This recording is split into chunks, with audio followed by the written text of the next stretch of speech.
Sleeping on the ground sucks. Tonight I'm volunteering one of you to be my pillow. How about it, Ida? I watch as Ida gives no reaction, simply thrusting a plate of food out at Rain. She takes it with a bright grin. Is that a no? What about you, Andrea? I'm not much of a cuddler either. Well, I guess we know who that leaves. Big surprise. Aw, don't be jealous. We can totally share. I mean, unless Ida wants him all to herself. Pass. I'm standing right here, you know. Getting any kind of response from Ida seems to have distracted Rain away from me, at least. I like your hair, Ida. Did you do it yourself? When she doesn't answer, Rain just presses on regardless. Maybe you can do my hair one day. Do you think it would look good? Amidst all the chatter, we end up cooking up even more of the hearty breakfast as we go in for seconds. Not a bit is left for Shelton, but that's what he gets for vanishing on us. So what do we do? If Shelton doesn't come back for a while, then... We do whatever we want, obviously. I don't look up from my plate, having a feeling she's looking right at me. Which is... what? We're in the middle of the woods. An awkward silence descends. I guess we can look around a little. We clean up, shoveling dirty paper plates into a flimsy bag. We probably shouldn't go far. It could be pretty bad to get lost out here. Aw, look how concerned he is. I just won't want to have to come looking for you. She cracks another wide grin. Don't worry, I'm not going anywhere. We break off into different directions. I guess none of us actually know each other well enough to really hang out. It's all the same to me. I could use the time alone. I pick a direction and stick to it. What am I even expecting to find out here? There's a ravine to one side and an endless forest to the other. I choose one of the only directions that Shelton didn't show us, even though it looks more like the forest. Didn't Cheryl mention a lake? I don't know where it would be. Wandering around reveals nothing interesting to me until I start heading back. Something rustles in the trees above my head, and then suddenly drops down beside me. What were you doing up there? Ida told me to take the trash away from camp and tie it up a tree. I didn't ask questions, but I think it has something to do with bears. Can't bears climb trees? Well, look, I don't know.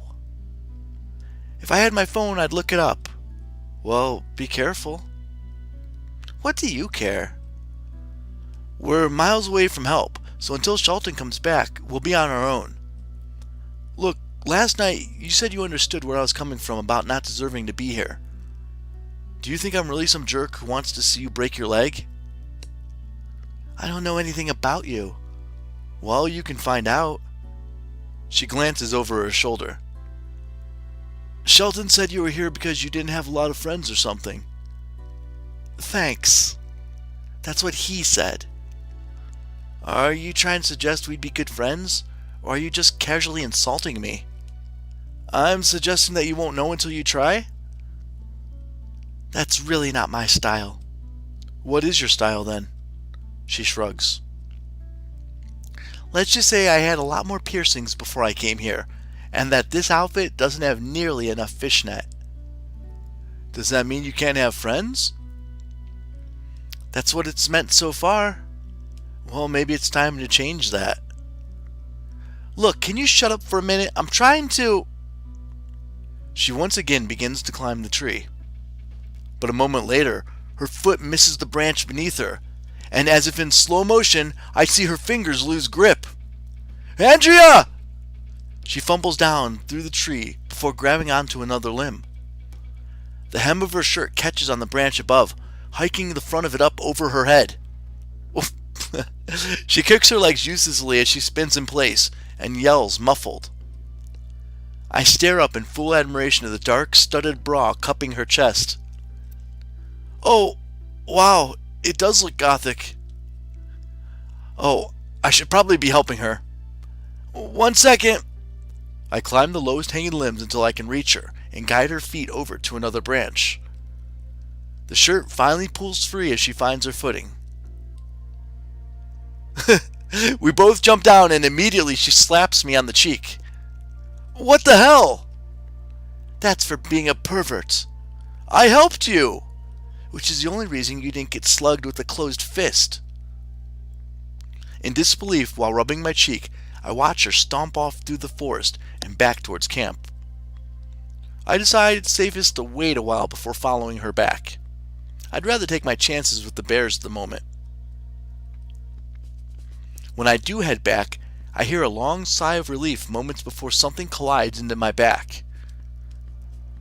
Here you are! Hey, get off! Oh, I'd love to. Is that an invitation? She clings to me, pressing her weight against me. I was looking for you, you know. Let me guess. I'm bored. There's nothing to do here. I've noticed that myself. I wonder what we'd be doing if Shelton was here. Maybe some quiet self-reflection? What are you, some kind of undercover counselor? We stop by the fire pit. I wish I was getting paid to be here. What, you mean the exclusive company of 3 girls isn't payment enough? Well... That's what I thought. So don't try to get all psychoanalyst on me. It's not impressive. I've had enough lectures to fill a self-help book. Doesn't change who I am. Everyone can just deal with it. She kicks idly at a rock on the ground, sighing loudly. It's the first time I've heard her sound anything but bubbly and suggestive. She sounds almost frustrated. God, tossing me out here in this place with nothing to do. Someone really didn't think this one through. Clearly. Do you think he should have been back by now? Shelton, I mean? It took us a while, but I don't know. Well, I know something that might be fun. I'm gonna go search for the lake. What for? To actually bathe a little? Good point. I think I'm getting a little ripe. And skinny dipping later, obviously. We're not going skinny dipping. Maybe you're not going skinny dipping, but if I convince the others, I think I can convince you to change your mind. I can make a very, very compelling case. It'll be even better than that changing room you tried to peek in on. I didn't. She practically cuts me off with her body.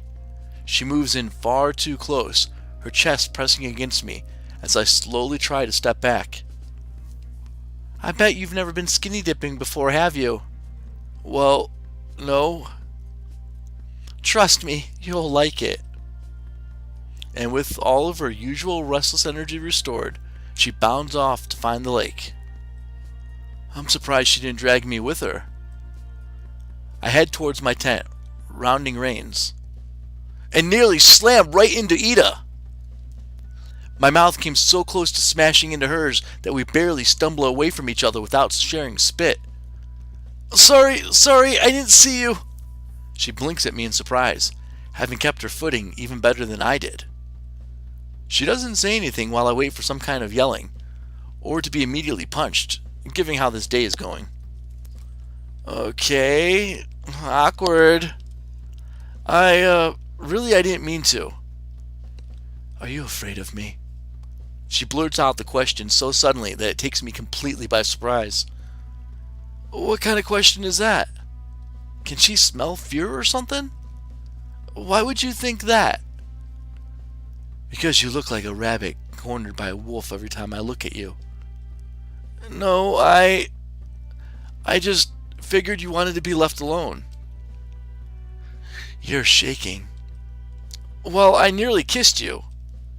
She gives a small hum of consideration. That's true. It's a good thing you didn't. Rain wouldn't like that.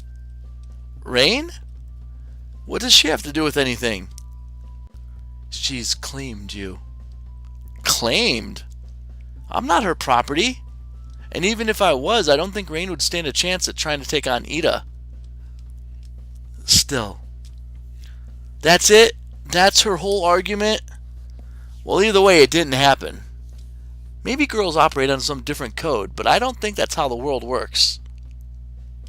But didn't it? Her unreadable expression seems to bore into me like she's x-raying my every thought. It makes me feel like I need to impress her somehow. She hesitates, like she isn't sure what to say now that we're actually caught in this conversation. But I've caught on quick enough. If Ida doesn't want to talk, then I know she won't say anything at all. I'm not sure how I feel about this. She nods towards the campsite. Both counselors disappeared on the first night. Is this a test? If it is, it doesn't seem like a very legal one. How smart is it to abandon a bunch of supposedly problem youths out in the middle of nowhere together? What does it matter? They've done what they set out to do. Isolate us from other people. Out of sight, out of mind. We're society's baggage. Or I am. You said you weren't even supposed to be here, so I might as well be talking to myself. Why does it feel like I'm picking teams here? But she doesn't force me to wrestle with the feelings for long. She walks by me. I don't care if you're wondering. It doesn't matter to me if you're supposed to be here or not. That wasn't the point. She doesn't look back at me, so I guess I'm not expected to follow her. How did I get sorted with such a weird group of girls? I open my tent, fishing one of the books I brought with me out of the bag. We couldn't bring electronics, but books were fair game, and I actually like reading. I just never have the time for it. This should keep me entertained for a while at least. The girls can get into whatever nonsense they want out there. Immersed in the book, I don't know how much time passes. But I'm interrupted from the fantasy realm and thrust back into reality by two simultaneous sounds. One is my stomach rumbling loudly in neglect. The other is a shout of delight from the outside, Rain's voice carrying in a yell. I hear her calling my name, among others. It seems we all convene at the same time. You're not going to believe what I found. So our dearly beloved, holier-than-thou camp counselor had a secret stash. She pulls clear bottles of alcohol from the plastic bag, which rolls away in the wind. Ta-da! May I present you tonight's entertainment? Oh God, I don't know if this is a fantastic or horrible combination. Maybe it was Cheryl's, but she seemed a bit wild, spontaneous. Really? Well, Shelton didn't strike me as a tequila kind of guy, if I'm honest. But I'm not picky about what I drink. Wait a second. Now I see why Ida never says much, because when she does, even Rain goes quiet and looks at her. Doesn't this seem the least bit suspicious to you? We're conveniently left alone with access to alcohol. Shelton should have been back by now. It's almost night. So maybe he got behind schedule. We sat in that car even before he tried to drive it through the woods. Rain, it was practically falling apart. You're all so tense. You could benefit from a good drink. What's he going to do to us anyway? He's the one who brought us here, or allowed it to be here, so he's responsible for it and us. Who's actually going to get in trouble over this? We digest this information, though Ida's expression remains tight and suspicious. Andrea finally shrugs and caves. May as well. Yay! Here I thought I was going to have to drink alone, and that's no fun. Though Ida never voices her agreement, she does sit down at the edge of the campfire.